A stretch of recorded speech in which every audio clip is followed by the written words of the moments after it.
남편의 외도를 알게 된 저는 담담하게 이혼에 동의했습니다. 남편은 상간녀를 데리고 임신했다며 고향에 내려갔죠. 하지만 시어머니는 경악하며 소리쳤습니다. 전 부인이 말 안 했니? 너 불임이잖아. 작은 아파트에 무거운 침묵을 깨고 저녁밥을 안 치자마자 요란하게 전화벨이 울렸습니다. 액정을 흐깃 보니 시어머니라는 세 글자가 심장을 쿵 내려앉게 했습니다. 벌써 저녁 6시, 남편 민준 씨는 아직 돌아오지 않았습니다. 저는 최대한 밝은 목소리를 만들기 위해 심호흡을 한 뒤 전화를 받았습니다. 네, 어머님, 저 서연이에요. 서연아, 민준이는 아직 안 들어왔니? 언제나처럼 시어머니의 목소리에는 숨길 수 없는 초조함이 묻어났습니다. 네, 아직 회사 일이 좀 남았나 봐요. 곧 오겠죠. 거짓말이었습니다. 정말 바쁜 건지 아니면 요즘 부쩍 잦아진 다른 약속 때문에 바쁜 건지 저는 알 수 없었습니다. 바쁘긴 맨날 바빠. 일이 중요해도 가정이 더 중요한 거 아니냐. 전화기 너머로 시어머니의 깊은 한숨 소리가 들려왔습니다. 지겨운 레퍼토리가 시작될 거라는 신호였죠. 너희 둘 대체 생각은 있는 거니? 언제까지 이렇게 입 꾹 닫고 있을 거야? 우리 민준이 이 집안의 외아들이고 장손이야. 넌 몰라도 난 속이 타들어간다. 목이 바싹 말라왔습니다. 저는 수화기를 쥔 손에 힘을 주었습니다. 손톱이 손바닥을 파고드는 것 같았습니다. 네, 저희도 계속 노력 중. 노력은 무슨 결혼한 지 5년이야. 5년. 옆집 미영이 알지? 너보다 1년 늦게 시집 갔는데 그 집에는 벌써 할머니라고 부른다더라. 어제는 포동포동하고 잘생긴 손주를 안고 왔는데 어찌나 부럽던지. 시어머니는 잠시 말을 멈췄다가 한탄과 책망이 뒤섞인 목소리로 말을 이었습니다.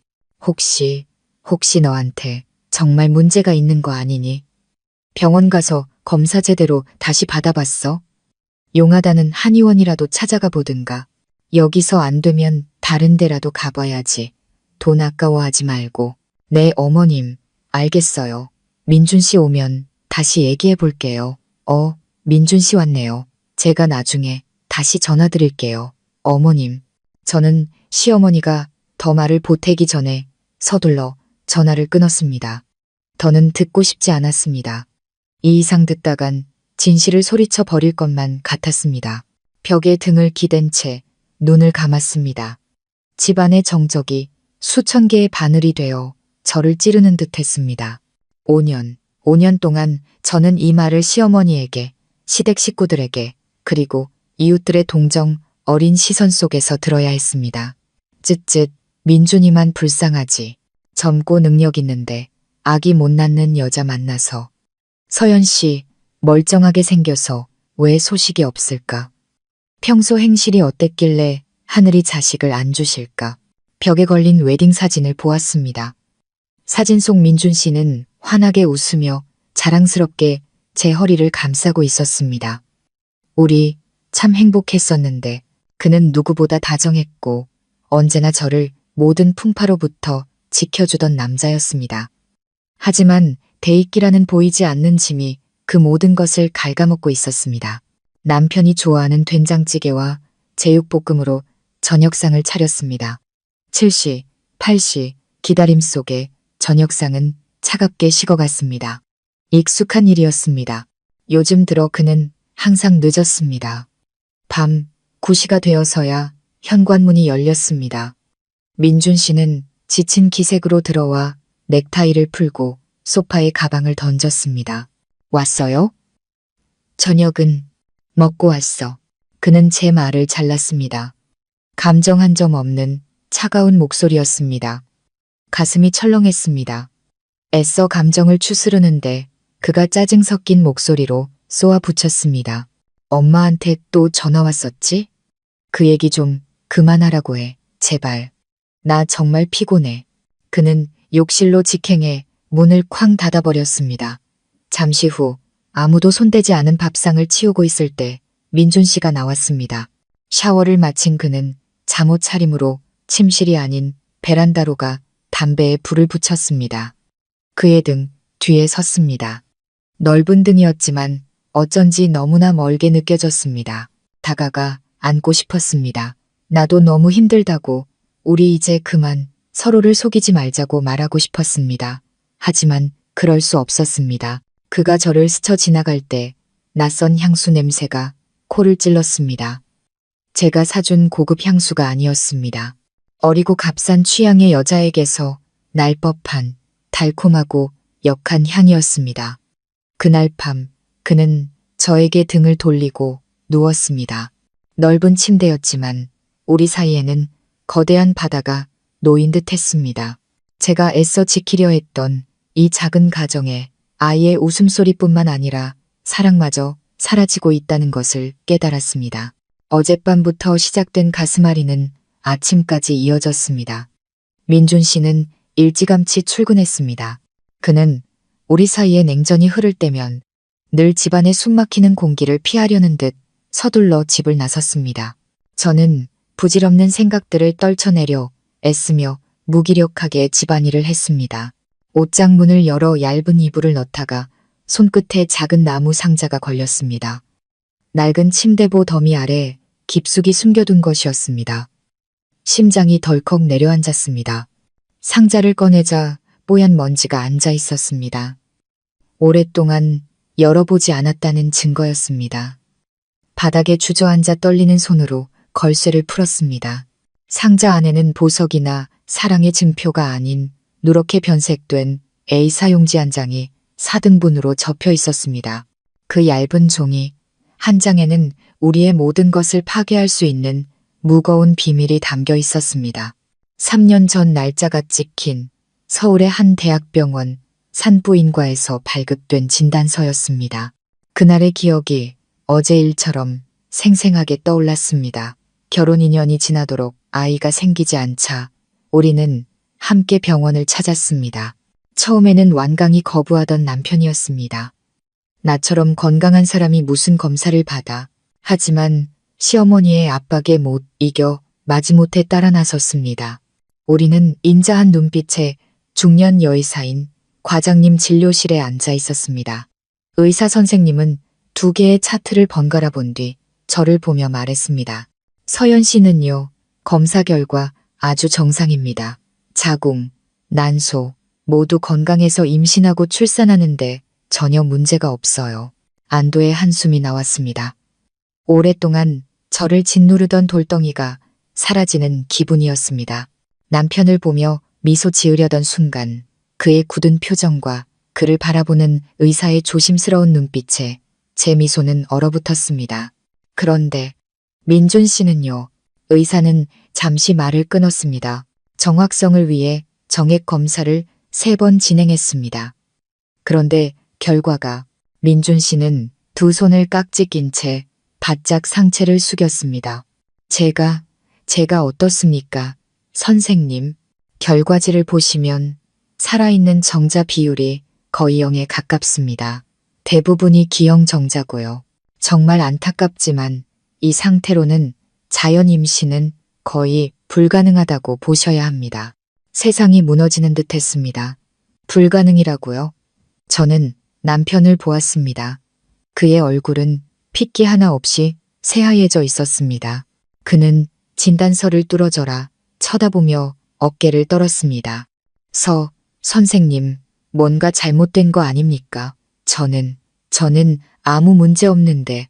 최종 결과입니다. 민준 씨.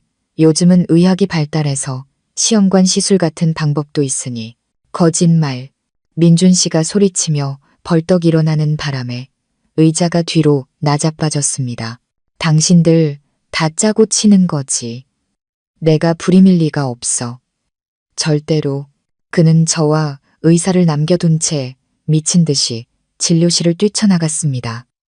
저는 황급히 의사에게 감사 인사를 하고 그의 뒤를 쫓았습니다.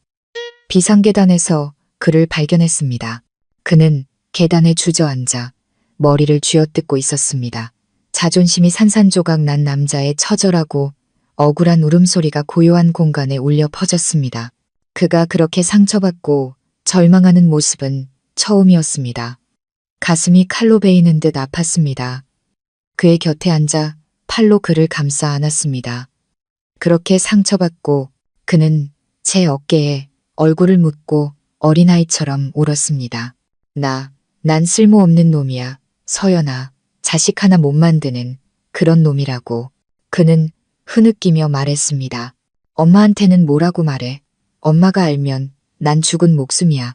그의 무너진 모습을 보자 제 사랑과 연민은 그 어느 때보다 강하게 끌어올랐습니다. 그를 더 꽉 안아주며 속삭였습니다. 괜찮아. 아무 일도 아니야. 당신은 내 남편이야. 이 일로 당신이 어떤 사람인지 바뀌는 건 없어. 난 상관없어. 하지만 엄마가 온 동네 사람들이 날 비웃을 거야. 아무한테도 말 안 할게. 저는 단호하게 말했습니다. 이건 우리 둘만의 비밀이야. 아무도 모를 거야. 어머니가 모르시면, 다른 사람이 모르면 다 내 탓이라고 할게. 내가 다 감당할 수 있어. 내가 당신 지켜줄게. 민준 씨는 고개를 들어 저를 보았습니다. 빨갛게 충혈된 그의 눈에는 고마움이 가득했습니다. 그는 저를 와락 끌어안았습니다. 서연아, 고마워. 넌 내 천사야. 이 은혜는 평생 잊지 않을게. 다시 현실로 돌아왔습니다. 저는 진단서에 접힌 부분을 손가락으로 쓸어 보았습니다. 천사, 평생 잊지 않을 은혜. 그날의 달콤했던 약속이 지금은 왜 이리도 씁쓸하게 들릴까요? 그를 지켜주겠다는 맹세는 제 인생을 옥죄는 족쇄가 되어버렸습니다. 저는 약속을 지켰습니다. 모든 비난과 의심의 눈초리, 모진 말들을 전부 제 몫으로 받아냈습니다. 하지만 그는 제 희생을 방패 삼았습니다.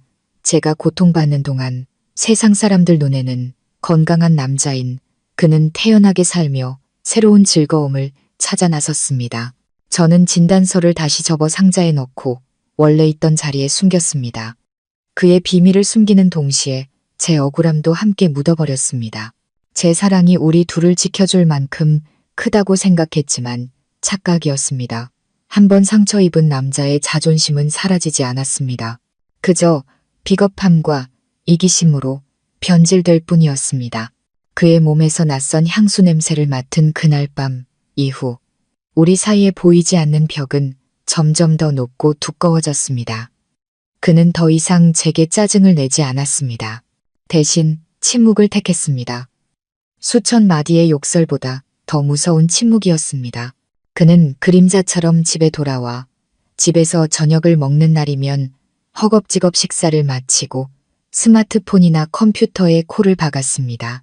항상 스마트폰을 액정이 바닥에 가도록 뒤집어 놓았고 메시지가 올 때마다 저를 경계하며 힐끗 쳐다본 뒤 베란다로 나가서 확인했습니다.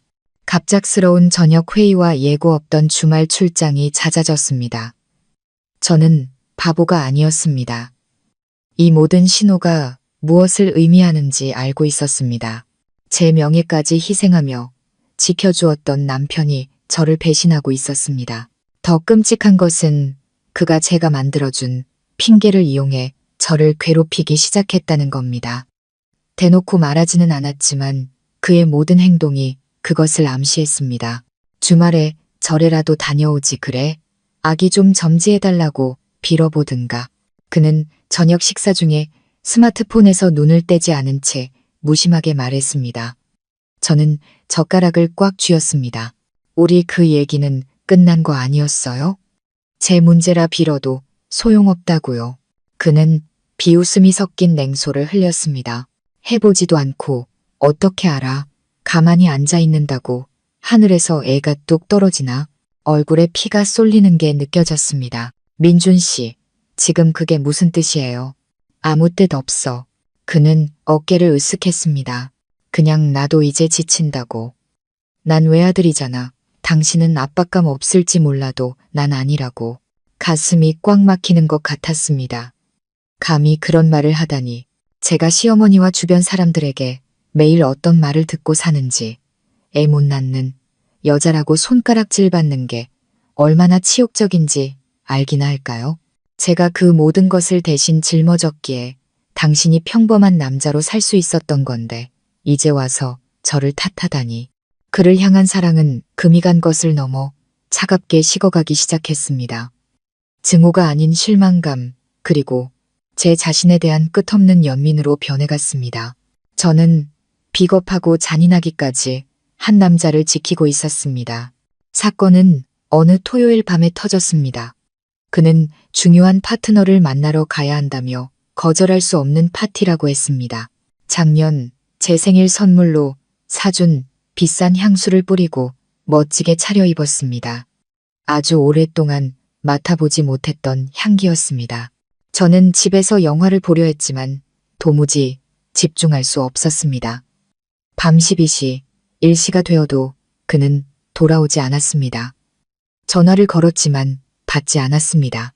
다시 걸자 고객님의 전화기가 꺼져 있어 라는 안내 음성이 흘러나왔습니다. 등골이 오싹해졌습니다. 직감적으로 무슨 일이 생겼다는 걸 알았습니다. 어둠 속에서 무릎을 끌어안고 소파에 앉아 기다렸습니다. 새벽 3시가 다 되어서야 현관문에서 소리가 났습니다. 민준 씨가 비틀거리며 들어왔습니다. 지독한 술 냄새와 함께, 하지만 제 눈에 들어온 것은 그의 취기가 아니었습니다. 그의 하얀 셔츠 깃에 거실의 노란 조명 아래 선명하게 번져 있는 새빨간 립스틱 자국이었습니다. 세상이 무너져 내렸습니다. 지난 3년간의 모든 인내와 희생, 약속들이 산산조각 났습니다. 이제 왔어요? 제 목소리는 무서울 정도로 침착했습니다. 저 자신도 놀랄 정도였습니다. 민준 씨는 움찔하며 저를 쳐다봤습니다. 아직 술이 덜 깬 듯 했습니다. 아직 안 잤어? 당신 기다렸죠. 저는 자리에서 일어나 천천히 그에게 다가갔습니다. 그는 겁먹은 눈으로 한 발짝 물러섰습니다. 저는 손을 들어 그의 뺨을 때리는 대신 셔츠 깃의 립스틱 자국을 가리켰습니다. 이 얼룩 지우기 힘들겠네요. 파트너 분이 무척 열정적이셨나 봐요. 민준 씨는 자기 옷깃을 내려다보더니 얼굴이 새하얗게 질렸습니다. 황급히 손으로 문질렀지만 자국은 더 번질 뿐이었습니다. 서연아, 오해야. 내가 너무 취해서. 누구예요? 몇 달 전부터 당신한테서 나던 그 싸구려 향수 뿌린 여자? 제 목소리는 여전히 흔들림 없었습니다. 민준 씨는 얼어붙었습니다. 제가 알고 있다는 사실에 충격을 받은 듯 했습니다. 너, 나 미행했어? 저는 비웃음을 흘렸습니다. 미행할 필요도 없어요. 아내라는 존재는 남편이 아무리 못되게 굴어도 남편의 마음이 변했다는 것쯤은 기가 막히게 알아채거든요. 하물며 당신은 너무 대놓고 바람을 피웠잖아요. 민준 씨. 그의 얼굴에서 당황한 기색이 사라지고 그 자리를 뻔뻔함이 채웠습니다. 외도가 들통난 남자들은 부끄러워하기보다 분노하는 법이죠. 그래, 바람 피웠다. 어쩔 건데. 그는 술기운과 분노의 목소리가 갈라졌습니다. 내 꼴을 좀 봐. 네가 나한테 필요한 걸 해줄 수 있기나 해. 벼락을 맞은 듯 했습니다. 그는 결국 그 말을 내뱉고 말았습니다. 제가 짊어지고 있던 비밀을 이용해 제 심장에 비수를 꽂았습니다. 내가 당신한테 필요한 걸 못 해준다고요? 저는 씁쓸함을 삼키며 되물었습니다. 당신한테 필요한 거 아이 말하는 거죠? 그래, 아이, 대를 이을 아들이 필요하다고. 어머니께 효도할 손주가 필요하다고. 넌 해줄 수 있어? 못하잖아. 넌 쓸모없는 아내야. 그는 제 얼굴에 대고 소리쳤습니다. 눈물이 터져나올 것 같았지만 입술을 깨물어 삼켰습니다. 저는 술기운과 비열함으로 붉어진 그의 눈을 똑바로 쳐다봤습니다. 민준 씨, 당신은 내가 만나본 사람 중에 최악이에요. 배신자일 뿐만 아니라 비겁하고 배은망덕하고 잔인하기까지 한 사람이야. 내 희생을 발판 삼아 나를 짓밟았어. 저는 더 이상 아무 말도 하지 않고 그를 지나쳐 침실로 들어갔습니다. 문을 잠갔습니다. 그가 밖에서 문을 두드리며 욕설을 퍼붓는 소리를 무시했습니다. 모내등을 기댄 채 바닥에 주저앉았습니다. 그제야 눈물이 터져 나왔습니다. 배신감 때문이 아니었습니다. 제 자신의 어리석음 때문에 우는 것이었습니다. 5년의 청춘과 명예를 바쳐 전혀 그럴 가치가 없는 것을 지키려 했던 제 자신이 너무나 한심했습니다. 그날 밤 이 결혼은 완전히 죽어버렸다는 것을 알았습니다. 밤새 한숨도 자지 못했습니다. 잠긴 침실문 안에서 저는 텅 빈 머리로 앉아 있었습니다. 문을 두드리며 욕설을 퍼붓던 남편도 어느새 조용해졌습니다. 아마 소파에서 잠들었겠죠. 더 이상 관심 없었습니다. 사랑, 희생, 억울함, 모든 감정이 어젯밤의 분노와 혐오감에 불타 제가 되어버린 듯했습니다. 다음 날 아침 저는 문을 열고 나갔습니다. 샤워를 마치고 깔끔한 오피스룩으로 갈아입었습니다. 피곤한 눈가를 가리기 위해 평소보다 화장도 더 꼼꼼히 했습니다. 민준 씨가 식탁에 앉아 있었습니다. 어젯밤에 술 취한 모습이 아닌 말끔한 정장 차림이었습니다. 그 역시 뜬 눈으로 밤을 지새운 듯했습니다. 저를 보자 그가 일어섰습니다. 서연아, 우리 얘기 좀 해. 목소리는 쉬어 있었지만 후회하는 기색은 아니었습니다. 마지막 결정을 내린 사람의 피곤함이 묻어났습니다. 저는 그의 맞은편 의자에 앉아 물 한 잔을 따랐습니다. 저는 들을 준비가 되어 있었습니다. 민준 씨는 제 눈을 피하는 듯 했지만 이내 마음을 굳힌 듯 단호한 표정을 지었습니다. 그는 자신이 우위에 있다고 생각하는 게 분명했습니다. 아이를 낳지 못하는 아내인 제가 자신에게 매달릴 거라고 믿는 듯 했습니다. 서연아, 어젯밤 일은 미안해. 내가 너한테 소리 지르면 안 됐는데. 저는 아무 말 없이 물만 마셨습니다. 너무나 값싼 사과였습니다. 제 침묵에 그가 조바심을 내는 듯 했습니다. 그는 바로 본론으로 들어갔습니다. 우리 관계, 이제 더는 힘들 것 같아. 저는 여전히 침묵했습니다. 어젯밤 이미 예상했던 말이었습니다. 나 다른 사람 생겼어. 이름은 알아야. 그는 죄를 고백하는 것 같기도 자랑하는 것 같기도 한묘한 표정으로 말했습니다. 그 사람은 당신과 달라. 어리고 활기차고 그리고 그는 가장 중요한 말을 하기 위해 심호흡을 했습니다. 그 사람 임신했어. 임신 2개월 넘었고 아들이래. 저는 물컵을 내려놓았습니다. 탁 하는 소리가 조용한 방 안을 울렸습니다. 저는 고개를 들어 그의 눈을 똑바로 쳐다봤습니다. 울지도 소리치지도 않았습니다. 그저 헛웃음이 나올 뿐이었습니다. 임신 2개월, 그와 문득 나무상자 속 진단서가 떠올랐습니다. 자연임신 가능성 거의 없음. 그 의사 선생님이 분명 그렇게 말했는데 그런데 지금 그는 자기가 아빠가 된다고 기뻐하고 있었습니다. 그가 정말 순진해서 젊은 여자에게 속은 걸까요? 아니면 속은 걸 알면서도 저를 버릴 핑계로 그 아이를 이용하는 걸까요? 저는 후자일 거라 생각했습니다. 그는 자신의 남성성을 증명할 탈출구를 너무나 간절히 원했기에 이런 명백한 거짓말이라도 기꺼이 믿으려 한 겁니다. 제가 별다른 반응이 없자 그가 말을 이었습니다. 나 그 사람이랑 아이한테 책임져야 해. 내 아이한테 제대로 된 가정을 만들어주고 싶어. 우리 이혼하자. 그는 이혼이라는 두 글자를 너무나 가볍게 내뱉었습니다.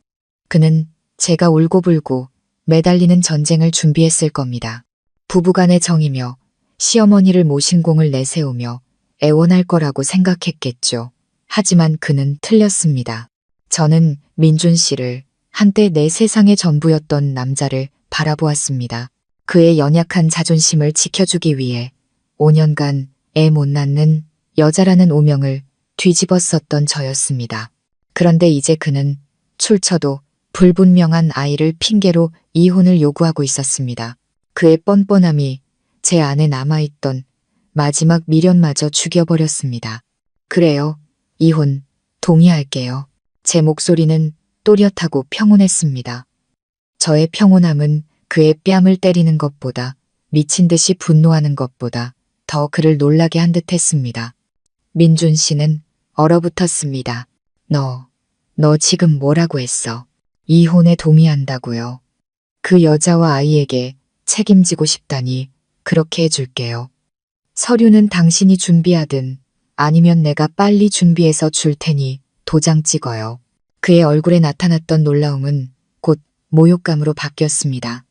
제가 이렇게 쉽게 자신을 놓아줄 거라고는 상상도 못했던 모양입니다. 제가 고통스러워하며 매달려야 자신의 가치가 증명된다고 생각했던 걸까요? 서연아, 충동적으로 행동하지 마. 충격받은 건 알겠지만 이건 내가 깊이 생각해보고 내린 결정이야. 충격 안 받았어요. 민준 씨. 저는 차갑게 웃었습니다.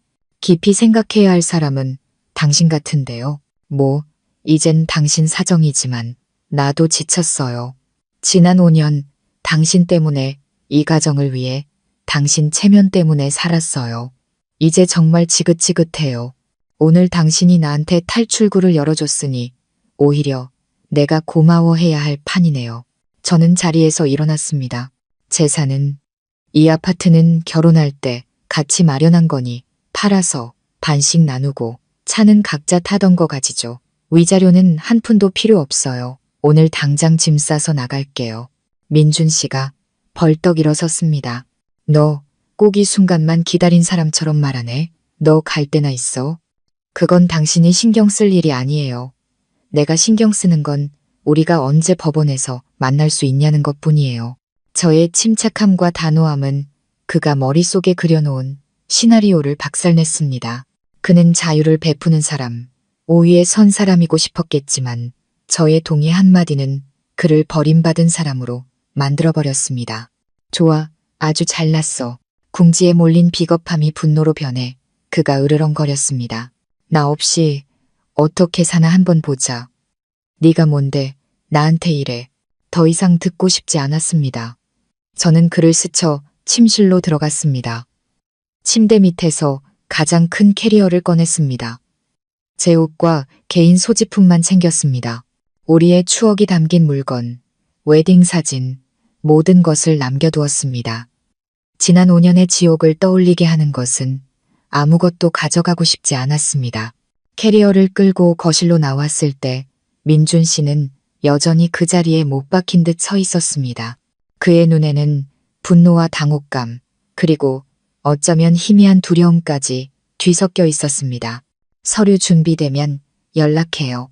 저는 마지막 말을 남기고 한 번도 뒤돌아보지 않은 채 문을 열고 나갔습니다. 쾅하고 닫힌 문은 단순히 결혼 생활의 끝이 아니었습니다. 제 어리석음의 끝이었습니다. 그 아파트를 나오면서 눈물 한 방울 흘리지 않았습니다.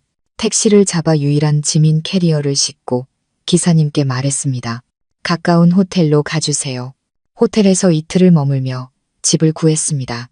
따로 모아둔 비상금에 아파트를 판 돈이 더해질 테니 경제적으로는 걱정이 없었습니다. 저는 예전에 살던 곳에서 멀리 떨어진 다른 구의 작은 오피스텔을 금방 구할 수 있었습니다. 햇살이 잘 드는 베란다가 딸린 예쁘고 아담한 공간이었습니다. 이사 온 첫날, 제게는 캐리어 하나와 새로 산 매트리스뿐이었습니다. 하지만 텅 빈 방 한가운데 서서 새 페인트 냄새를 맡으니 이상하게도 마음이 평화로웠습니다. 5년 만에 처음으로 제대로 숨을 쉬는 기분이었습니다. 친정 부모님을 포함해 누구에게도 알리지 않았습니다. 그저 남편과 잠시 다퉈서 조용히 지낼 시간이 필요하다고만 했습니다. 걱정 끼쳐드리고 싶지 않았습니다. 이혼 절차는 놀라울 정도로 신속하게 진행되었습니다. 민준 씨도 새 아내를 빨리 집에 들이고 싶었겠죠. 우리는 법원에서 만나 서류에 도장을 찍었습니다. 한마디 말도 눈길 한 번 주지 않았습니다. 판사님은 혀를 차며 저희를 바라봤습니다. 아마 아이를 낳지 못해 남편에게 버림받은 불쌍한 아내라고 생각했겠죠. 상관없었습니다. 그저 모든 것을 끝내고 싶었습니다. 제 몫의 돈을 받자 저는 새 집을 꾸미기 시작했습니다. 베이지색 소파, 작은 주방 수납장, 베란다를 채울 화분 몇 개를 샀습니다. 새 찻잔 세트를 사서 제 자신을 위해 향긋한 연잎차를 우렸습니다. 처음 며칠 밤은 정적이 조금 무서웠습니다. 현관문이 열리는 소리를, 한숨 소리를, 날카로운 잔소리를 기다리는데 익숙해져 있었으니까요. 하지만 점차 이 고요함을 사랑하게 되었습니다. 잔잔한 연주곡을 틀고 오랫동안 미뤄뒀던 책을 읽었습니다. 아주 오랫동안 나 자신을 위해 살아본 적이 없다는 것을 깨달았습니다. 일에 집중했습니다. 저는 중소기업의 회계팀장이었습니다.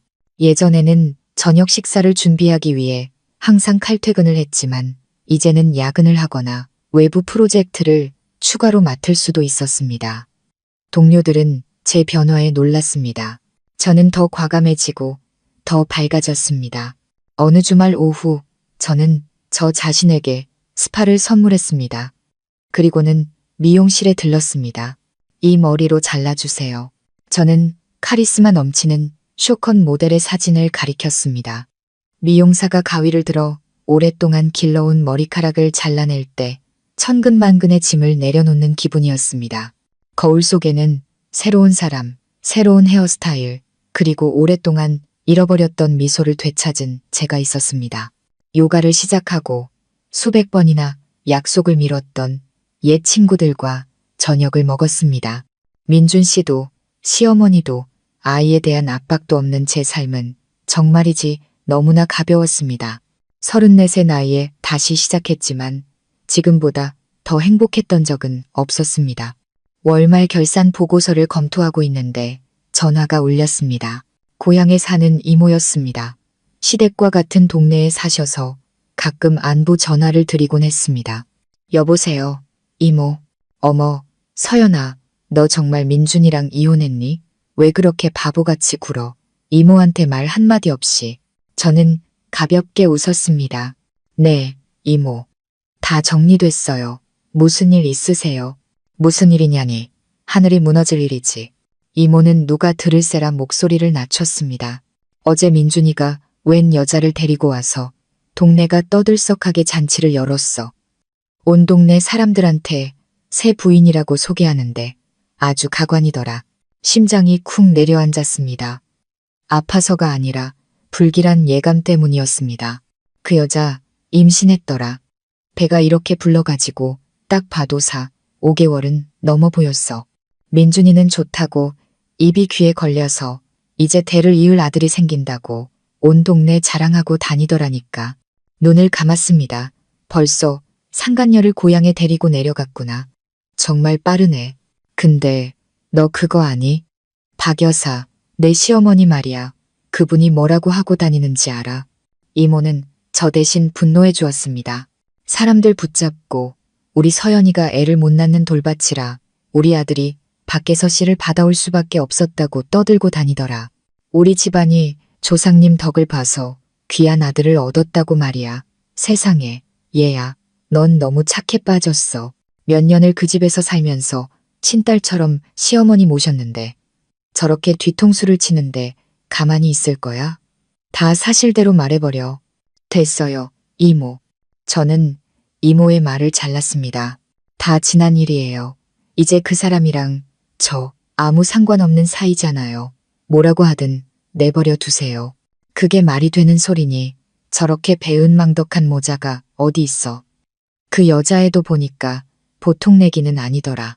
새파랗게 어린 것이 머리는 울긋불긋 손톱은 번쩍번쩍 내 시어머니를 아주 우습게 보던데 앞으로 그 집안 볼만할 거야. 두고 봐. 저는 이모에게 감사 인사를 하고 전화를 끊었습니다. 의자에 등을 기댄 채 햇살 가득한 베란다를 바라보았습니다. 마음이 무거웠습니다. 질투 때문이 아니었습니다. 연민 때문이었습니다.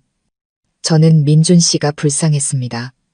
자기 것이 아닌 것을 자랑하고 다른 사람의 거짓말을 뽐내고 있었습니다. 상간녀가 씌워준 거대한 뿔을 자랑하며 축배를 들고 있는 꼴이었습니다. 불임인 남자가 곧 아들이 태어난다고 자랑하다니 이보다 더 처참한 비극이 있을까요? 시어머니도 불쌍했습니다. 손주를 바라는 마음에 눈과 귀가 멀어버리신 분, 장손을 얻는다는 기쁨에 아들과 그 상간녀에게 노란하고 있다는 사실조차 모르고 계셨습니다. 그분의 자부심 역시 거짓 위에 세워진 신기루일 뿐이었습니다. 이 폭풍은 조만간 터질 것이고 저는 운 좋게도 그 폭풍의 바깥에 서 있었습니다. 시어머니는 아마 인생에서 가장 행복한 나날을 보내고 계실 겁니다. 애 못 낳는 며느리라는 수치가 드디어 씻겨나갔으니까요. 곧 장손을 보게 될 것이고 친척들과 동네 사람들 앞에서 어깨를 으쓱할 수 있게 되었으니까요. 저는 그분이 절에 가서 감사 기도를 올리고 온 동네에 자랑하고 다니는 모습을 상상했습니다. 작은 아기 옷을 사 모으고 앙증맞은 뜨개질을 하는 모습도 떠올랐습니다. 그분의 손주에 대한 갈망이 얼마나 큰지 저는 잘 알고 있었습니다. 가끔은 이런 생각도 했습니다.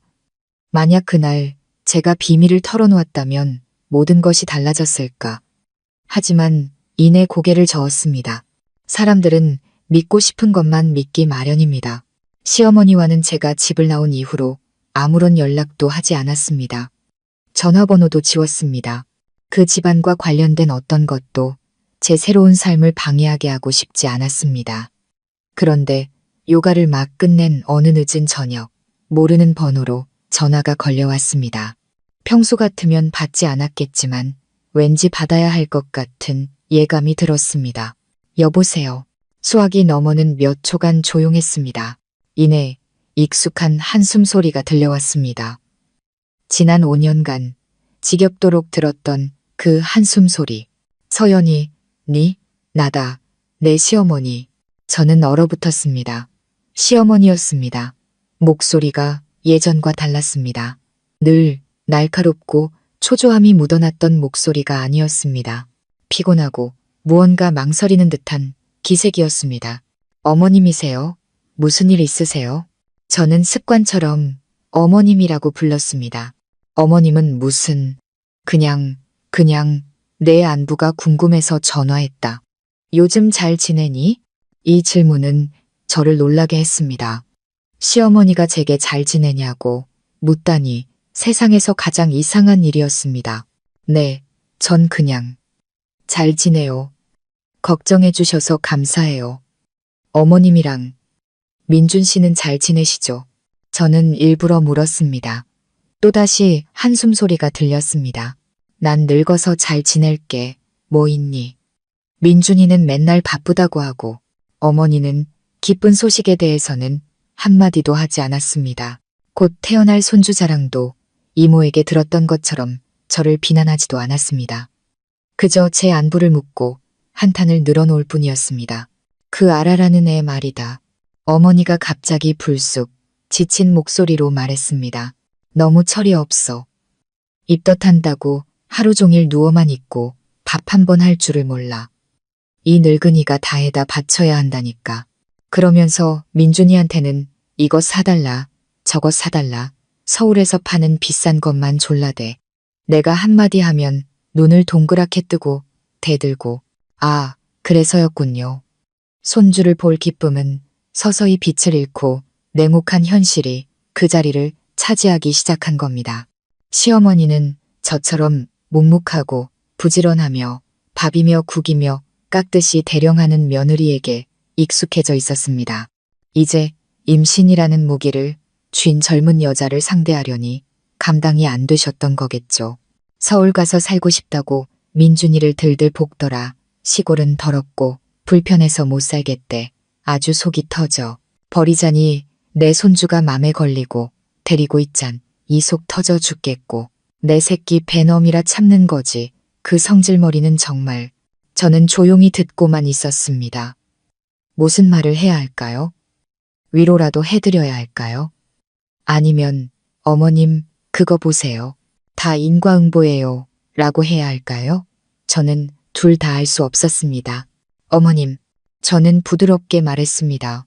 이제 저는 어머님 며느리가 아니에요. 집안일은 민준 씨랑 상의하셔야죠. 제가 끼어들 일은 아닌 것 같아요. 나도 알아. 어머니는 갑자기 본래의 모습으로 돌아와 쏘아붙였습니다. 그냥 답답해서 너한테 하소연 좀 한 거야. 그래도 네가 한 때는 됐다. 끊는다. 어머니는 일방적으로 전화를 끊었습니다. 저는 수화기를 내려놓았습니다. 마음이 복잡했습니다. 시어머니는 왜 제게 전화했을까요? 정말 하소연을 하기 위해서였을까요? 아니면 한때 자신을 비난했던 사람에게서 동정심이라도 얻고 싶었던 걸까요? 저는 그분의 기쁨이 온전하지 않다는 것을 깨달았습니다. 그녀는 불안해하고 있었습니다. 아마 마음 깊은 곳에서는 무언가 잘못되었다고 느끼고 있었을 겁니다. 손주에 대한 기쁨이 너무 컸지만 새 며느리의 태도와 임신 시기를 계산해 보면서 노련한 어른으로서 한 점 의심도 품지 않았을 리 없습니다. 그녀가 제게 전화한 것은 아마 잃어버린 익숙함, 잃어버린 평화를 잠시나마 되찾고 싶었기 때문일 겁니다. 제 삶은 점차 제 궤도를 찾아갔습니다. 일도, 건강도, 마음도 모두 좋아졌습니다. 매일 아침 혼자 차를 우리고 간단한 저녁을 짓고 누구와도 나눌 필요 없이 좋아하는 영화를 보는 생활에 익숙해졌습니다. 오랜 세월 짐을 지고 살다가 얻은 이 자유는 정말 소중했습니다. 저는 그 집안 사람들을 거의 잊고 지냈습니다. 갑작스러운 전화가 아니었다면 말이죠. 지난번 통화 이후 시어머니가 다시는 전화하지 않을 거라고 생각했습니다. 제가 분명히 선을 그었으니까요. 하지만 저는 틀렸습니다. 한 달여가 지난 어느 일요일 저녁 요가 수업을 마치고 돌아오니 그 낯선 번호가 또다시 액정에 떠 있었습니다. 이번에는 조금 망설였지만 결국 전화를 받았습니다. 여보세요. 서연아. 여전히 그 피곤한 목소리였습니다. 하지만 이번에는 기력이 다한 사람처럼 가늘게 떨리고 있었습니다. 어머님, 어디 편찮으세요? 한때는 시어머니였던 분의 목소리가 그러니 걱정하지 않을 수 없었습니다. 아니다. 난 괜찮다. 어머니는 한참 동안 말이 없었습니다. 무거운 숨소리만 들려왔습니다. 내가 너한테 딱 한 가지만 물어볼게. 사실대로 말해줘야 한다. 심장이 쿵 내려앉았습니다. 네, 어머님, 물어보세요. 그때 너희 둘이 대학병원에 검사 받으러 갔던 날 말이다. 심장이 목구멍까지 차오르는 것 같았습니다. 의사가 뭐라고 했니? 정말로 너한테 문제가 있다고 했어? 저는 얼어붙었습니다. 왜 갑자기 이 질문을 하시는 걸까? 제 탓이라고 단정하고 제가 돌봤다이라고 온 동네에 떠들고 다니셨던 분이 아니었던가? 어머님, 너무 오래전 일이잖아요. 저는 애써 대답을 피했습니다. 힘들게 묻어버린 과거를 다시 들추고 싶지 않았습니다. 복수하고 싶은 마음도 없었습니다. 그저 평온하게 살고 싶었습니다. 말해봐. 어머니의 목소리는 갑자기 날카로워졌지만 그 안에는 절망이 섞여 있었습니다. 사실대로 말해줘. 서연아. 의사가 네가 아이를 못 낳는다고 했니? 아니면 어머니는 말을 잇지 못했습니다. 수화기 너머로 훌쩍이는 소리가 들렸습니다. 어머니가 울고 있었습니다. 그토록 도도하고 저를 몰아세우던 시어머니가 제게 전화를 걸어 울고 있었습니다. 대체 무슨 일이 있었던 걸까요? 어머님, 왜 그러세요? 무슨 일 있으셨어요? 알아. 그 애가. 어머니가 흐느꼈습니다. 어제 초음파 검사를 했는데 의사가 임신 6개월이 다 되어 간다고 하더구나. 저는 속으로 날짜를 계산했습니다. 민준 씨가 제게 이혼을 요구하던 날 임신 2개월이 넘었다고 했습니다. 그게 벌써 3달 전의 일입니다. 그렇다면 내가 셈을 못하는 게 아니야, 서연아. 어머니는 오열했습니다. 그 애가 이 집에 들어온 지 이제 겨우 3개월 됐어. 처음 왔을 땐 임신 4개월이라고 했는데 내가 늙어서 정신이 오락가락해도 더하기 빼기는 할 줄 알아.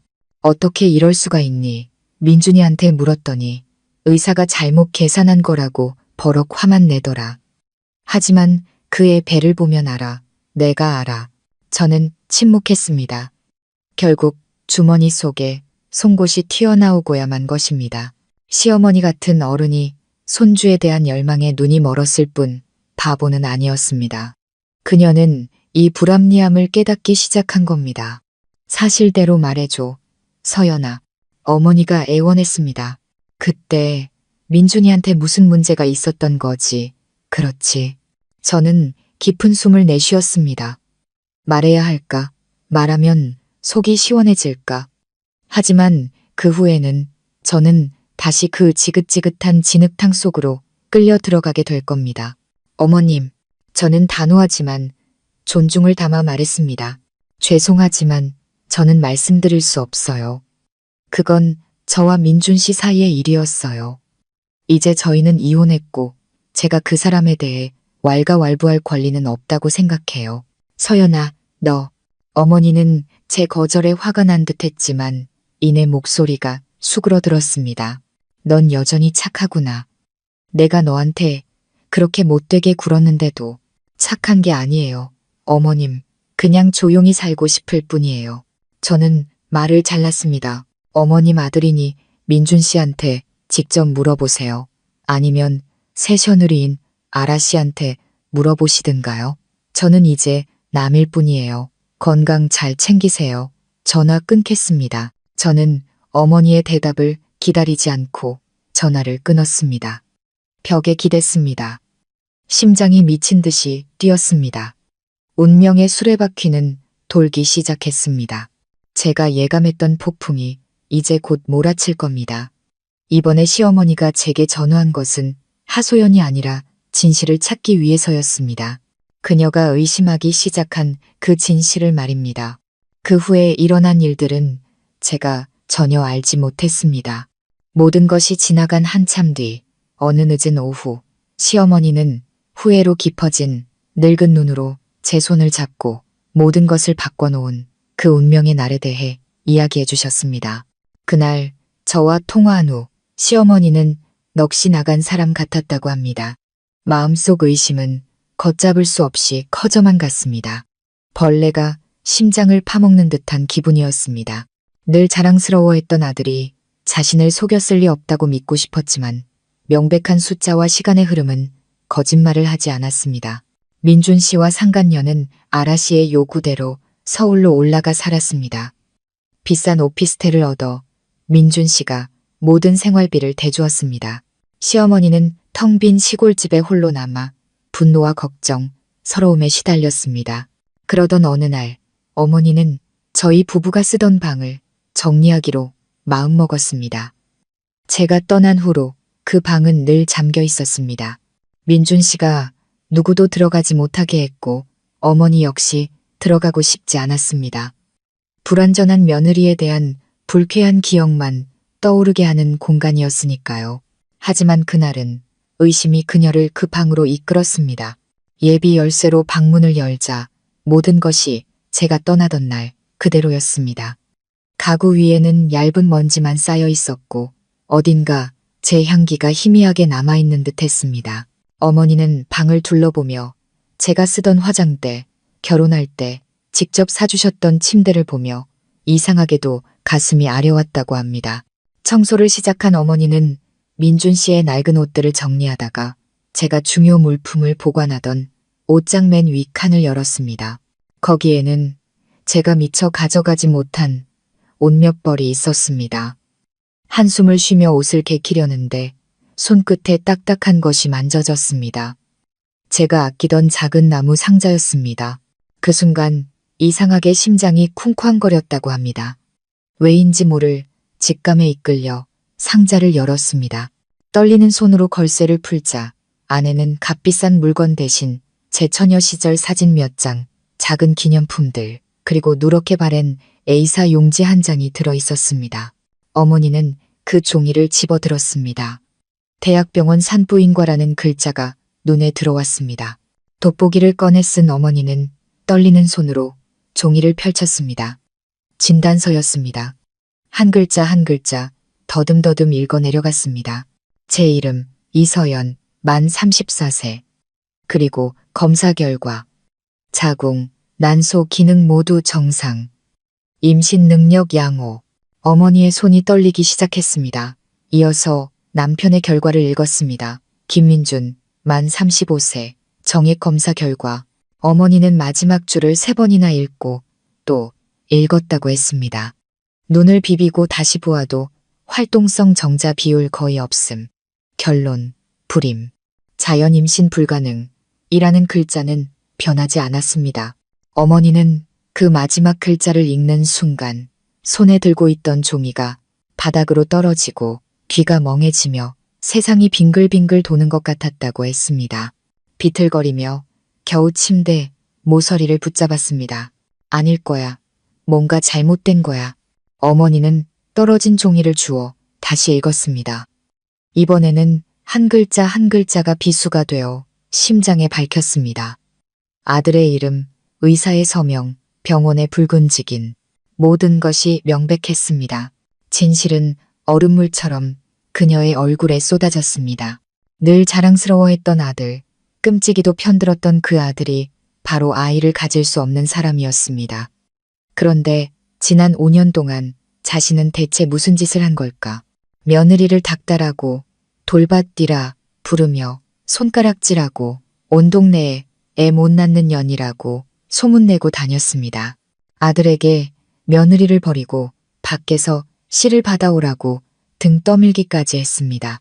그리고 자신이 그토록 경멸했던 며느리는 이 모든 사실을 3년 동안이나 알고 있었습니다. 하지만 단 한마디도 하지 않았습니다. 침묵하며 모든 치욕과 모진 말을 감내했습니다. 비겁한 남편을 위해서, 자신의 어리석은 아들을 위해서 말입니다. 시어머니는 바닥에 주저앉았습니다. 가슴을 부여잡았지만 숨이 쉬어지지 않았습니다. 수십 년 만에 처음으로 어린아이처럼 통곡했다고 합니다. 아들이 불임이라서 우는 것이 아니었습니다. 너무나 큰 억울함을 감내해야 했던 옛 며느리가 불쌍해서, 그녀의 상상할 수 없는 고통과 희생이 가여워서 우는 것이었습니다. 그리고 부끄러워서 울었습니다. 자신의 무지함과 독선이, 그리고 자신이 길러낸 아들이 부끄러웠습니다. 그는 단순히 불임인 남자가 아니었습니다. 그는 비겁한 인간이었습니다. 진실을 알면서, 아내가 자신을 위해 희생하는 것을 알면서도 아내가 고통받도록 내버려뒀습니다. 그리고 그 희생을 핑계 삼아 아내를 배신하고 외도까지 저질렀습니다. 하늘도 무심하시지. 내가 무슨 죄를 지었기에 이런 일이. 어머니는 텅 빈 방에서 절규했습니다. 진실은 터져 나왔지만 후련함 대신 몇 배는 더 큰 고통을 가져왔습니다. 진실의 고통이었습니다. 그리고 그 순간 또 다른 생각이 머리를 스쳐 지나가며 온몸에 소름이 돋았다고 합니다. 만약 민준이가 불임이라면, 아라라는 애 뱃속의 아이는, 내가 그토록 기다리던 장소는 대체 누구의 아이란 말인가? 어머니는 비틀거리며 일어섰습니다. 진단서를 꽉 쥔 손이 부들부들 떨렸습니다. 피가 거꾸로 솟았습니다. 자신과 아들, 온 가족이 속은 것이었습니다. 멍청한 아들은 바람 맞은 것도 모자라 사기꾼을 집에 들여 늙은 어미가 시중들게 한 것이었습니다. 어머니는 이 모든 것을 밝혀내야겠다고 다짐했습니다. 달력을 보니 이번 주말이 바로 민준이 할아버지의 제삿날이었습니다. 온 친척이 모이는 날 민준이와 그 여자도 분명 올 것이었습니다. 잘 됐다. 내가 아주 큰 선물을 준비해 주마. 저는 민준 씨의 고향집에서 조용히 형성되고 있는 폭풍에 대해 전혀 알지 못했습니다. 제 삶은 평온하게 흘러가고 있었습니다. 일은 순조로웠고 상사는 저를 재무팀 차장으로 승진시킬 것을 암시했습니다. 꽃꽂이 수업에도 등록했습니다. 다시 살아나는 기분이었습니다.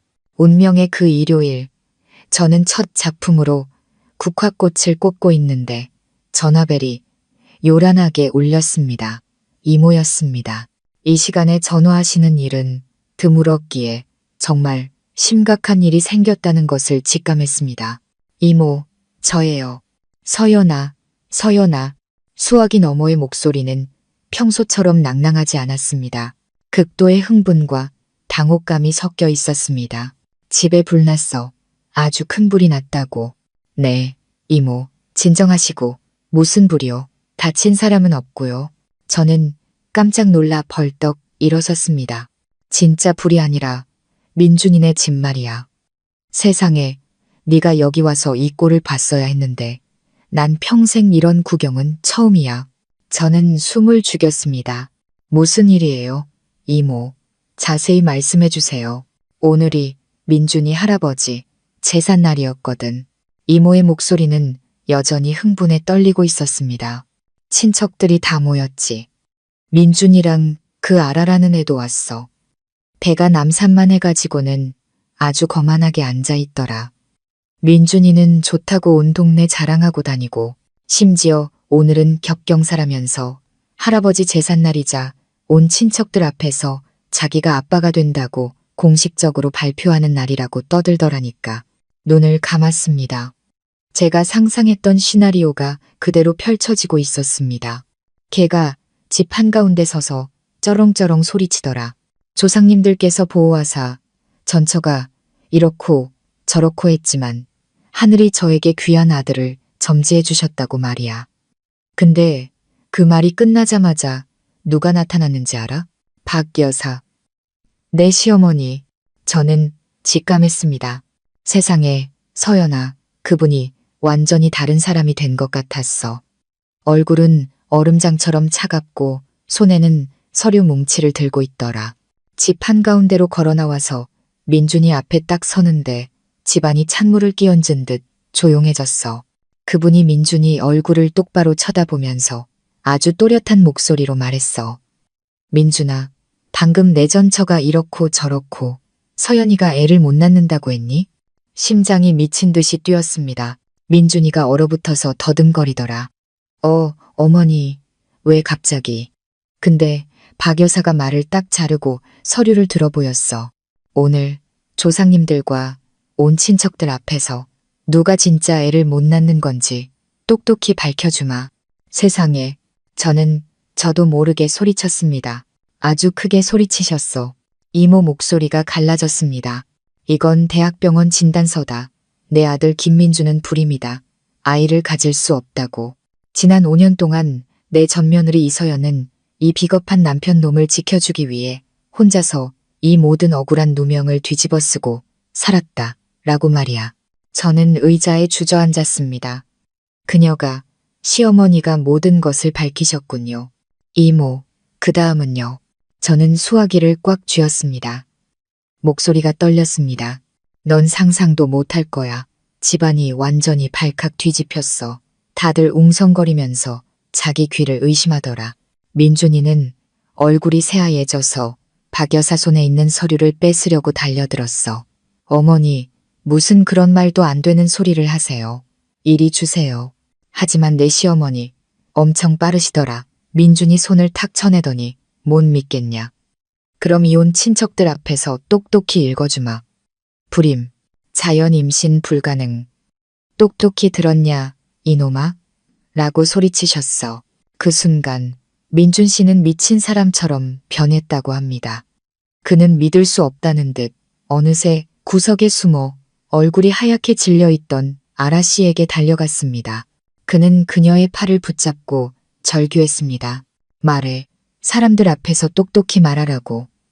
이 아이, 내 아이, 맞지? 어서 말해. 저는 그 혼란스러운 광경을 상상할 수 있었습니다.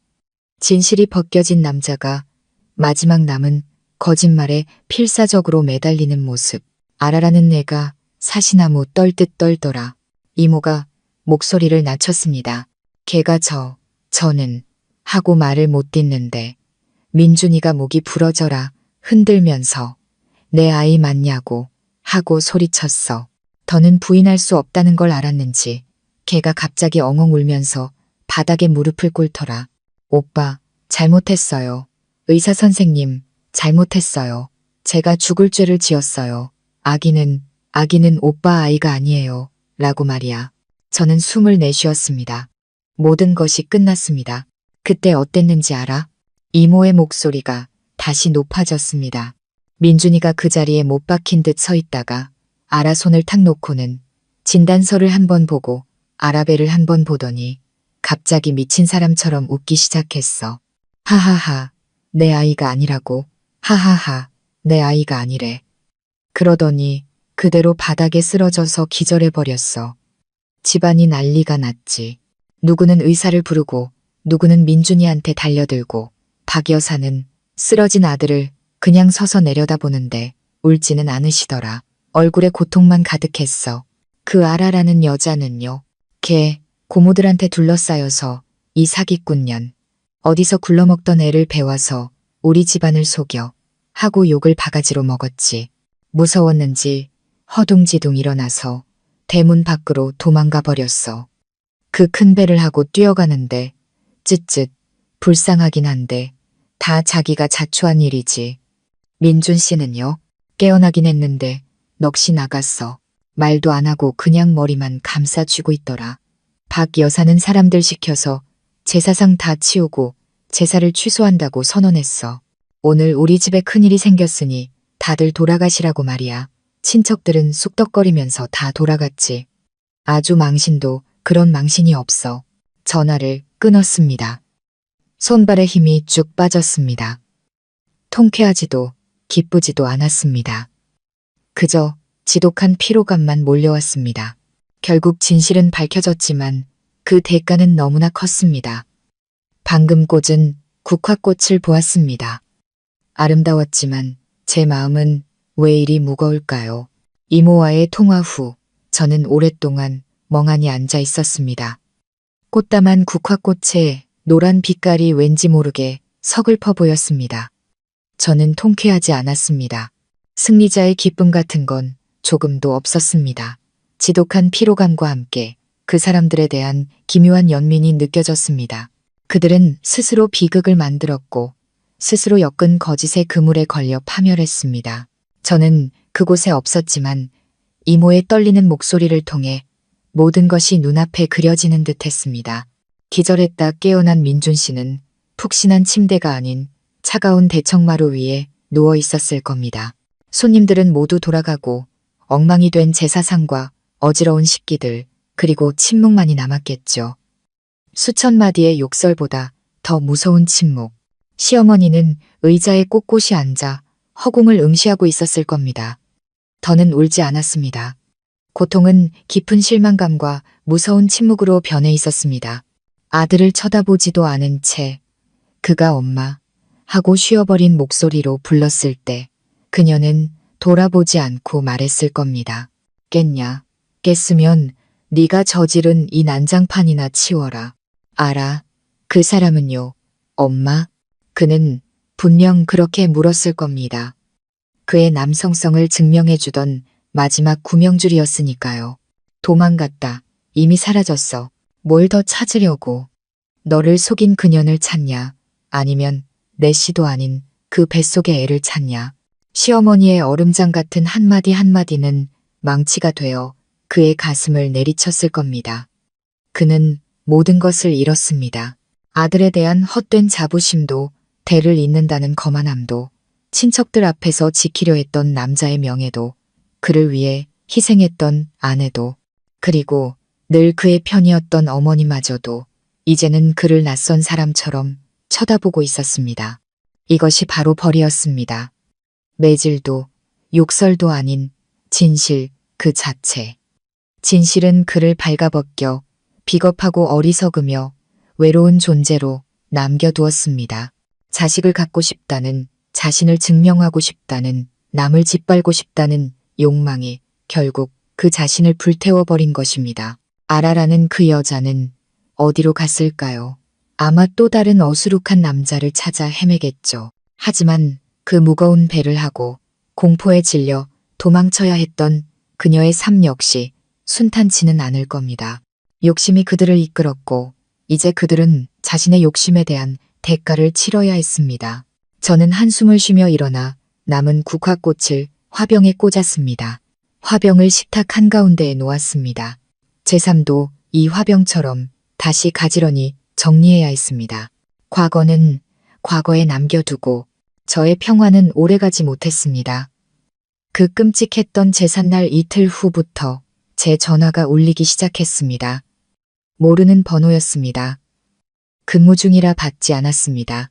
하지만 그 번호는 끈질기게 다시 걸려왔습니다. 2번, 3번, 결국 무음으로 바꿨습니다. 퇴근 후 휴대폰을 확인하니 부재중 전화가 17통이나 와 있었습니다. 모두 같은 번호였습니다. 불길한 예감이 등골을 스쳤습니다. 집에 도착하자마자 그 번호로 다시 전화가 걸려왔습니다. 21번 고르고 더는 피할 수 없다는 것을 깨달았습니다. 끝을 내야 했습니다. 여보세요. 서연아. 서연아. 나야. 민준이야. 수화기 너머의 목소리는 절망과 간절함으로 무너져 내리고 있었습니다. 제가 한 번도 들어본 적 없는 거만함도 짜증도 사라진 오직 공황 상태에 빠진 목소리였습니다. 저는 수화기를 꽉 쥐었습니다. 무슨 일이에요? 서연아, 제발, 제발 용서해줘. 내가 다 잘못했어. 내가 쓰레기였어. 내가 죽일 놈이야. 제발 한 번만 용서해줘. 서연아. 그가 울었습니다. 전화기 너머로 흐느끼는 소리가 들렸습니다. 제게 넌 쓸모없는 아내라고 소리치던 그 남자가 이제는 울면서 용서를 빌고 있었습니다. 저는 침묵했습니다. 무슨 말을 해야 할지 몰랐습니다. 분노. 아니었습니다. 통쾌함. 그것도 아니었습니다. 그저 피곤할 뿐이었습니다. 서연아, 제발 무슨 말이든 해봐. 나를 욕하든 때리든 해. 제발 그렇게 침묵만 지키지 마. 내가 잘못했어. 정말이야. 화나지 않았어요. 저는 담담하게 그의 말을 잘랐습니다. 당신과 나 사이엔 이제 화를 내고 말고 할 감정조차 남아있지 않아요. 우린 이혼했으니까. 아니야. 난 인정 못해. 내가 바보였어. 그 나쁜 년한테 속은 거야. 서연아, 내가 정말 잘못했어. 제발 나한테 돌아와 주면 안 될까? 우리 다시 시작하자. 우리 아이 입양하면 되잖아. 난 이제 아이 필요 없어. 너만 있으면 돼. 제발. 그는 저만 있으면 된다고 했습니다. 3년 전에 들었다면 미칠 듯이 행복했을 그 말이 이제는 헛웃음만 나오게 했습니다. 그가 필요한 건 저일까요? 아니면 모든 것을 잃은 뒤 기댈 수 있는 방패막이일까요? 그는 사랑을 깨달아서가 아니라 더 이상 기댈 곳이 없기에 저를 찾은 겁니다. 민준 씨, 저는 차갑고 단호하게 말했습니다. 너무 늦었어요. 당신이 뒤돌아봤을 때 난 이미 너무 멀리 와버렸어요. 난 새로운 삶을 시작했고 지금 아주 만족스러워요. 다시 그 진흙탕으로 돌아가고 싶지 않아요. 서연아, 제발 그렇게 잔인하게 굴지 마. 나한테 기회 한 번만 줘. 기회요? 난 당신한테 5년을 줬어요. 5년간 억울한 누명을 쓰고 당신 대신 모든 걸 짊어졌어요. 그때 당신은 뭘 했죠? 내 희생을 짓밟고 나를 배신했어요. 내 억울함을 무기 삼아 나를 죽이려 했잖아요. 나한테 뭐라고 했는지 기억 안 나요? 쓸모없는 아내라고. 내가 바로 그 쓸모없는 아내예요. 왜 이제 와서 나를 찾아요? 아니야. 그땐 내가 미쳤었어. 내가 더 이상 듣고 싶지 않아요. 다시는 전화하지 마세요. 민준 씨, 당신과 당신 어머니 문제는 당신이 알아서 해결해요. 나 끌어들이지 말고. 그럼 이만. 저는 전화를 끊었습니다. 바로 벨이 울렸습니다. 같은 번호였습니다. 망설임 없이 차단 버튼을 눌렀습니다.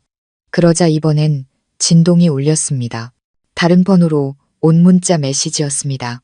서연아, 제발 차단하지 마. 부탁이야. 너희 집으로 가도 될까? 꼭 만나야겠어. 심장이 쿵 내려앉았습니다. 그가 우리 집을 안다고? 어떻게? 또 다른 문자가 왔습니다. 나 지금 너희 집 아래야. Y 아파트 301호 맞지? 제발 내려와줘. 부탁이야. 저는 베란다로 달려가 아래를 내려다보았습니다. 낯익은 그림자가 초췌한 모습으로 웅크리고 서 있었습니다. 민준 씨였습니다. 그는 제가 보고 있다는 것을 아는 듯 위를 올려다보고 있었습니다. 저는 뒤로 물러섰습니다. 손발이 떨렸습니다. 이혼 후 처음으로 공포를 느꼈습니다. 그는 절망에 빠져 있었습니다. 절망에 빠진 사람은 무슨 짓이든 할 수 있습니다. 저는 서둘러 커튼을 치고 현관문을 잠갔습니다. 내려가지 않을 겁니다. 그가 밤새 저러고 서 있더라도 절대로 내려가지 않을 겁니다. 민준 씨는 그날 밤새도록 저희 집 아래에 서 있었습니다. 저는 잠을 이룰 수 없었습니다. 어둠 속에 앉아 초인종 소리, 문 두드리는 소리, 그리고 울음 섞인 제 이름 부르는 소리를 들어야 했습니다. 그는 이웃들에게까지 피해를 주었습니다. 다음 날 아침 출근 준비를 할 때까지도 그는 그 자리에 주저앉아 있었습니다. 경비 아저씨가 와서야 겨우 상황이 정리되었습니다. 저는 그날 회사에 병가를 낼 수밖에 없었습니다. 밖으로 나갈 수가 없었습니다. 하지만 정말 예상치 못한 사람은 시어머니였습니다. 그날 점심 무렵 모르는 번호로 전화가 걸려왔습니다. 이번에는 받기가 두려웠지만 그 번호는 끈질겼습니다. 이내 문자가 왔습니다. 서연아, 나다. 내 시어머니. 제발 전화 좀 받아다오. 저는 얼어붙었습니다. 또다시 애원하는 말투였습니다. 망설이다가 통화 버튼을 눌렀습니다. 어머님, 서연아, 민준이가 지금 니게가 있느냐? 목소리는 지칠 대로 지쳐 있었습니다. 네, 오피스텔 1층에서 밤새 소란을 피웠어요. 무서워서 밖에 나갈 수가 없어요. 저는 사실대로 말했습니다. 시어머니는 깊은 한숨을 내쉬었습니다. 주소 좀 보내다오. 내가 그리로 가마. 가서 그놈을 끌고 올게. 그리고 너와 할 얘기가 있다. 저는 망설였습니다. 그들 중 누구도 만나고 싶지 않았습니다. 하지만 민준 씨가 계속 여기서 소란을 피우게 둘 수도 없었습니다. 저는 결국 주소를 문자로 보냈습니다. 1시간쯤 지났을까 초인종이 울렸습니다.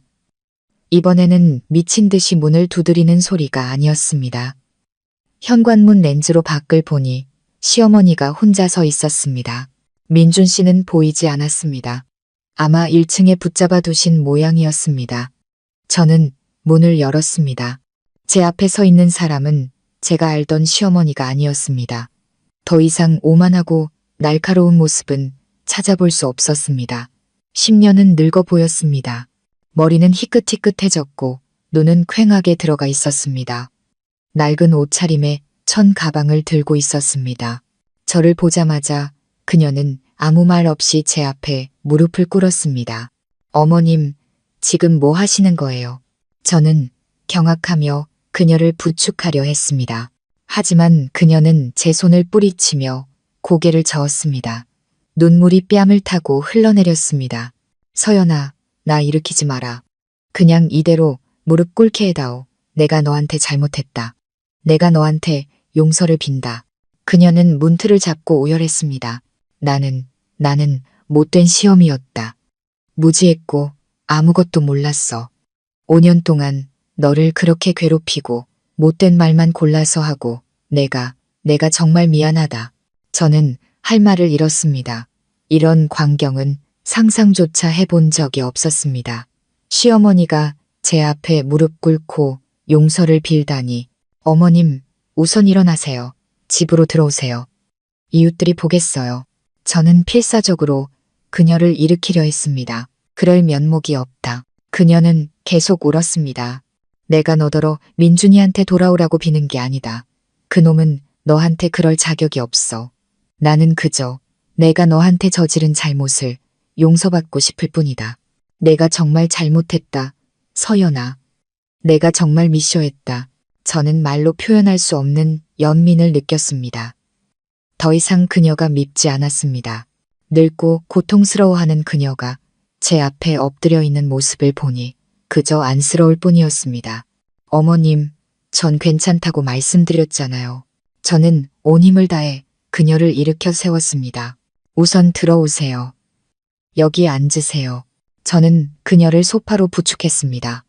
그녀는 몸을 웅크린 채 저를 똑바로 쳐다보지 못했습니다. 그저 미안하다, 내가 죄인이다라는 말만 반복하며 올 뿐이었습니다. 주방으로 가 따뜻한 물 한 잔을 타서 그녀의 떨리는 손에 쥐어 주었습니다. 어머님, 이거 좀 드시고 진정하세요. 그녀는 물컵을 받았지만 마시지는 않았습니다. 충혈된 눈으로 저를 올려다보며 물었습니다. 너 정말 나를 원망하지 않느냐? 내가 너한테 그 모진 짓을 했는데. 저는 그녀 옆에 적당한 거리를 두고 앉아 그녀를 똑바로 바라보며 말했습니다. 어머님, 제가 이 집을 떠나기로 결심했을 때 저는 모든 것을 내려놓았어요. 원망도 미움도 없어요. 하지만 내가, 어머님, 제 말 들어보세요. 저는 부드럽지만 단호한 목소리로 그녀의 말을 잘랐습니다. 제가 어머님과 민준 씨를 용서하는 게 두 분을 위해서라고 생각하세요? 아니에요. 시어머니는 멍한 표정으로 저를 바라봤습니다. 제가 용서하는 건 바로 제 자신을 위해서예요. 제가 편안하게 살기 위해서요. 만약 제가 계속 분노와 증오를 품고 산다면 누가 가장 고통스러울까요? 바로 저예요. 마음속에 과거라는 무거운 짐을 지고는 새로운 삶을 시작할 수 없어요. 저는 이미 5년을 고통받았어요. 생각 속에서조차 더는 고통받고 싶지 않아요. 시어머니는 멍하니 제 말을 듣고 있었습니다. 아마 한 번도 생각해보지 못한 이야기였을 겁니다. 저는 옅은 미소를 지었습니다. 보세요. 저 지금 잘 살고 있잖아요. 일도 있고, 집도 있고, 저 자신을 위한 시간도 있어요. 제 자신을 되찾았죠. 그건 제가 용서를 선택했기 때문이에요. 용서가 과거를 잊는다는 뜻은 아니에요. 있었던 일을 절대 잊을 순 없겠죠. 하지만 더 이상 그 일 때문에 상처받지 않기로 선택한 거예요. 저는 그녀의 손에서 물컵을 받아들었습니다. 어머님, 모든 건 다 지나갔어요. 제 억울함은 하늘이 알아주셨고 진실은 밝혀졌어요. 저는 자유로워졌어요. 어머님께서도 더 이상 자신을 자책하며 살지 않으셨으면 좋겠어요. 연세도 있으시잖아요. 시어머니는 저를 바라보았습니다. 그녀의 눈에는 더 이상 부끄러움 대신 존경과 이해가 담겨 있었습니다. 그녀는 제 손을 잡았습니다. 앙상하고 차가운 손이었습니다. 서연아, 네가 정말 속이 깊구나. 나는 정말 자격이 없다. 용서받을 자격이 없는 사람은 없어요. 어머님, 민준 씨도 마찬가지예요. 하지만 용서가 다시 돌아간다는 뜻은 아니에요. 그는 자신의 잘못을 스스로 마주하고 앞으로 어떻게 살아갈지 배워야 해요. 그건 그의 몫이에요. 그리고 제 몫은 제 자신을 사랑하는 법을 배우는 것이었고 저는 이미 배웠어요. 시어머니는 고개를 끄덕였습니다. 더 이상 울지 않았습니다. 물을 한 모금 마셨습니다. 제 안의 평온함이 그녀에게도 전해진 듯 했습니다. 알겠다. 내가 그놈을 데리고 돌아가마. 다시는 널 괴롭히지 못하게 할게. 너도 몸 잘 챙겨라. 그녀는 자리에서 일어섰습니다. 저는 그녀를 현관까지 배웅했습니다. 떠나기 전 그녀는 오랫동안 저를 바라보았습니다. 서연아, 나중에 가끔 전화해도 되겠니? 그냥 안부나 물으려고. 늙은 친구처럼 말이다. 저는 미소 지었습니다. 네, 생각나실 때 언제든 전화 주세요. 시어머니는 약속을 지켰습니다. 민준 씨는 제 인생에서 사라졌습니다. 더 이상 전화도 집 아래서 기다리는 일도 없었습니다. 시어머니의 방법이 통했거나 아니면 절망 끝에 모든 것이 정말로 끝났다는 것을 그가 깨달았을 겁니다. 저는 상관없었습니다. 이 평화만 있으면 되었습니다. 저는 차장으로 승진했습니다. 일은 더 바빠졌지만 즐거웠습니다. 그리고 새로운 사람을 만나기 시작했습니다. 파트너 회사의 동료인 현우 씨는 저와 마찬가지로 이혼의 아픔을 겪고 딸아이를 혼자 키우는 성숙하고 차분한 남자였습니다. 그는 제 과거를 알고도 비난하지 않았습니다. 그저 그동안 너무 힘들었겠네요. 남은 인생은 내가 지켜줄게요 라고 말해주었습니다. 우리는 서두르지 않았습니다. 그저 함께 저녁을 먹고 주말에 영화를 보며 서로에게 힘이 되어 주었습니다. 시어머니가 찾아왔던 날로부터 몇 주 후 정말로 그녀에게서 전화가 왔습니다. 서연아, 바쁘니? 목소리에는 약간의 쑥스러움이 묻어 있었습니다. 아니요, 괜찮아요. 무슨 일 있으세요? 아니다. 그냥 안부 물으려고. 요즘 날씨 추워졌으니 옷 따뜻하게 입고 다녀라. 네, 그럴게요. 어머님도 감기 조심하세요. 식사는 하셨어요? 먹었지. 절에 다녀오는 길이다. 요즘 채식을 하니 속이 참 편안하구나. 네, 채식이 건강에 좋대요.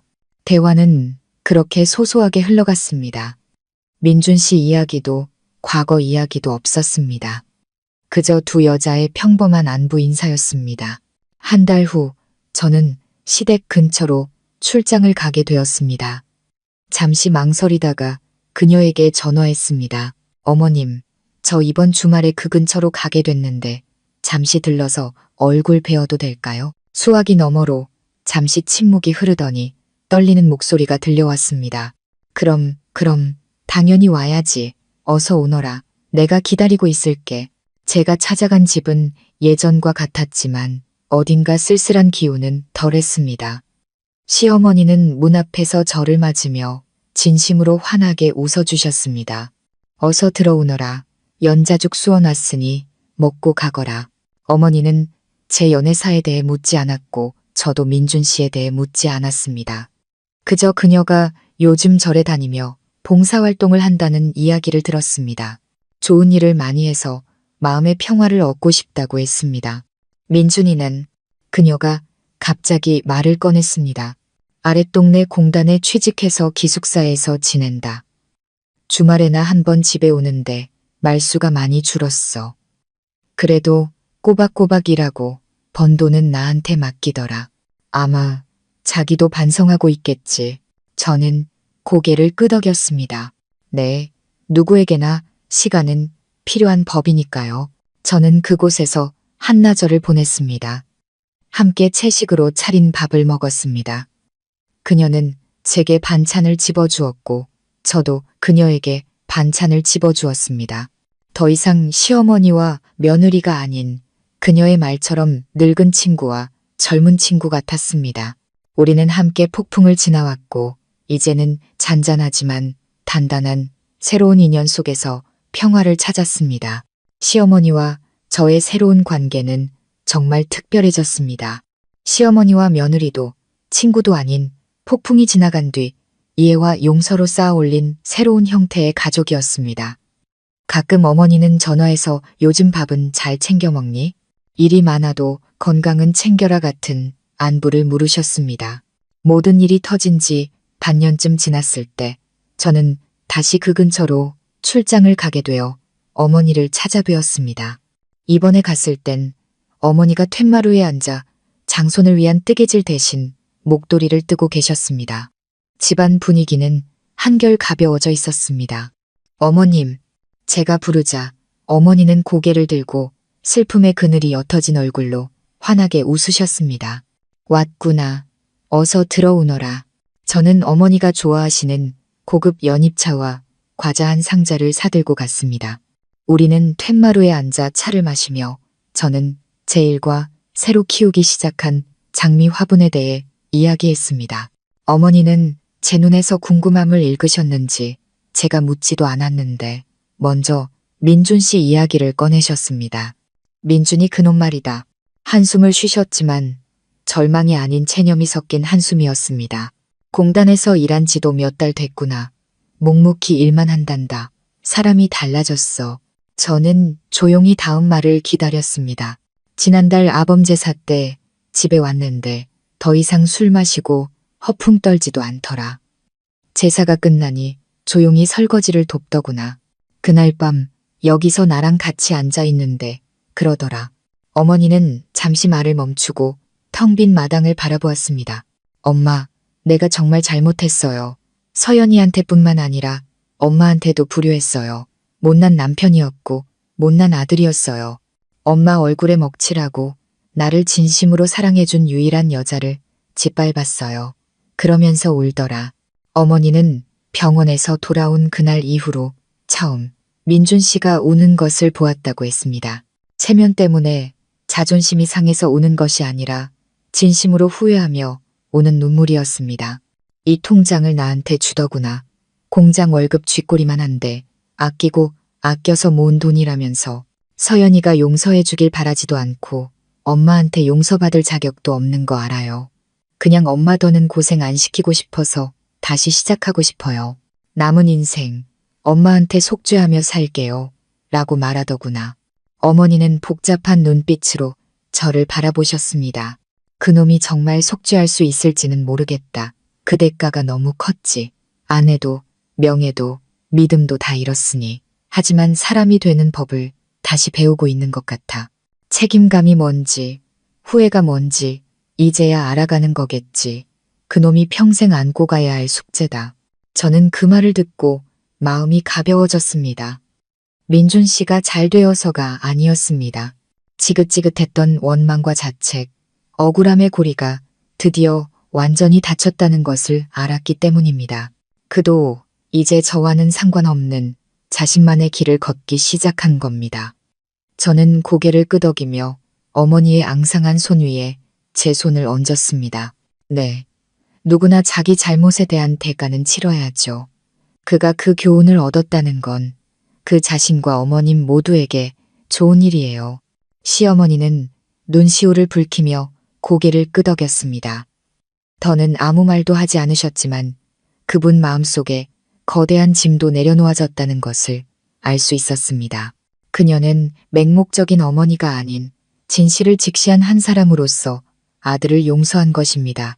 그 이야기는 이제 제가 운 좋게 깨어난 악몽처럼 멀어졌습니다. 제 삶은 이제 감미롭고 평온한 전혀 다른 악보로 연주되고 있습니다.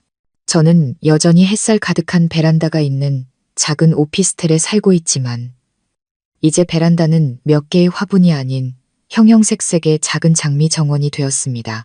제가 직접 가꾼 빨갛고 분홍빛의 노란 장미들이 앞다투어 피어납니다.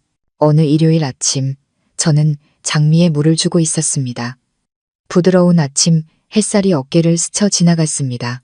혼자 미소 짓고 있는데 등 뒤에서 따뜻한 팔이 저를 부드럽게 감싸 안았습니다. 일찍 일어났네. 아직 자는 줄 알았는데 저는 그의 단단한 가슴에 머리를 기댔습니다. 이 장미 봉우리들 보려고요. 오늘 꼭 필 것 같아서. 제 새로운 남자 현우 씨가 저를 부드럽게 안았습니다. 그는 차분하고 성숙한 건축가이며 무엇보다 늘 존중의 눈빛으로 저를 바라봐 줍니다. 그는 이혼 후 어린 딸을 키우고 있습니다. 그가 제 머리에 가볍게 입을 맞췄습니다. 한때 카리스마 넘치던 쇼컷은 어느새 길어 단정하게 묶여 있었습니다. 당신 커피 여기. 내가 좋아하는 맛으로 타왔어. 그가 따뜻한 라떼를 건넸습니다. 우리는 나란히 서서 잠에서 깨어나는 도시를 바라보았습니다. 이 침묵은 예전 집에 숨막히는 침묵과는 달랐습니다. 평화와 교감의 침묵이었습니다. 서연 이모, 집안에서 낭낭한 목소리가 들려왔습니다. 현우 씨의 7살 난 딸, 서아가 잠옷 차림으로 머리는 까치집을 짓고 눈을 비비며 베란다로 달려나왔습니다. 아이는 제 다리에 매달렸습니다. 이모, 오늘 저녁에 치킨 먹으면 안 돼요? 저는 웃으며 아이를 안아 올렸습니다. 물론이지. 대신 조건이 있어. 오늘 장난감 방은 서아가 직접 정리하기. 네. 아이는 환호하며 제 볼에 뽀뽀를 했습니다. 현우 씨가 옆에서 저희 둘을 사랑 가득한 눈빛으로 바라보았습니다. 당신이 애를 너무 받아주네. 저는 그에게 윙크했습니다. 딸은 원래 예뻐해 주라고 있는 거잖아요. 저는 서아를 보고 현우 씨를 보았습니다. 이것이 제 가족이었습니다. 대를 이어야 한다는 압박도, 거짓된 비밀도, 억울한 희생도 없는 가족, 선택과 존중, 그리고 진실한 사랑으로 만들어진 가족이었습니다. 휴대폰이 울렸습니다. 시어머니의 문자였습니다. 시골에서 키운 채소 좀 보냈다. 터미널 가서 찾아가거라. 싱싱한 채소 사진이 함께 첨부되어 있었습니다. 저는 미소 지으며 답장을 보냈습니다. 네, 어머님, 감사해요. 주말에 서아 데리고 놀러 갈게요. 휴대폰을 내려놓고 커피를 한 모금 마셨습니다. 커피의 쌉싸름과 우유의 부드러움이 아침 장미 향과 어우러졌습니다. 깊은 숨을 내쉬었습니다. 한때는 남편과 아이, 모든 것이 갖춰져야 행복이라고 생각했습니다. 하지만 이제는 압니다. 진정한 행복은 마음의 평화라는 것을, 나 자신으로 자유롭게 그리고 존중받으며 살아가는 것. 햇살 아래 활짝 피어날 준비를 하는 장미 봉오리들을 바라보았습니다. 과거는 닫혔고 억울함은 사라졌습니다. 제 인생도 저 장미처럼 마침내 활짝 피어나고 있었습니다.